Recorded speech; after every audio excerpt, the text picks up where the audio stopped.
है कि कुछ प्रश्न और उनके बचे हैं तो उनको फिर आप दोबारा डेट दे के बुला लीजिए। आप 2 बार गई भी थी, क्या आप उनसे मुलाकात कर पाई? दवा कुछ? देखिए, एक बार हमने जब हम लोग आए थे हमने कोशिश करी थी, बट हमें अंदर नहीं जाने दिया गया था।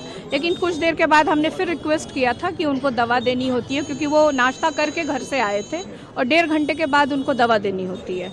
तो वो दवा मैं खुद लेके गई थी, पानी का बॉटल और ग्लास में वहाँ रख करके आई थी कि अगर उनको आवश्यकता होगी तो वहीं रखाई थी पीने के लिए। बस वही एक उनसे मुलाकात हुई थी उस समय।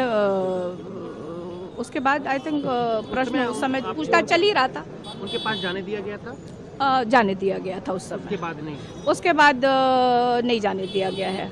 खाना भी भिजवा दिया हमने, खाया नहीं खाया, क्योंकि वो कभी भी खुद से खाना नहीं खाते हैं, उनको खाना खिलाना पड़ता है, तो खाना तो खुद से वो खाते नहीं हैं। और तो अब जब आएंगे तभी पता चल पाएगा कि अंदर क्या था, कैसे था। कुछ आपके वकील या कोई ईडी के वहाँ पे टीम से बात करने की कोशिश की कब तक? नहीं, कोई तैयार नहीं है, कोई भी ईडी का अफसर बात करने के लिए तैयार नहीं है। हाँ। उनका इंटेंशन क्या लग रहा है आप लोगों को? अब इंटेंशन तो देश के लोग समझ रहे होंगे कि उनका इंटेंशन क्या है। कल सरकार गिरी और आज बुला लिया गया। बिल्कुल। तो वही कह रही हूँ कि समय का चुनाव बहुत सोच समझ के ये सत्ता में बैठे लोग करते हैं। आपको नहीं लगा कि क्या पहले से था? क्योंकि कल पहले से डेट सब कुछ फिक्स था, अचानक तो हुआ नहीं, सरकार गिरी है और आज का इनका डेट है, कल तेजस्वी जी का डेट है। देखिए, आज हमारे पिताजी को बुलाया गया, कल हमारे भाई तेजस्वी को बुलाया गया है, फिर हमें दिल्ली भी बुलाया गया है, मेरी माता जी को, मैं और मेरी बहनों को, परिवार के लोगों को।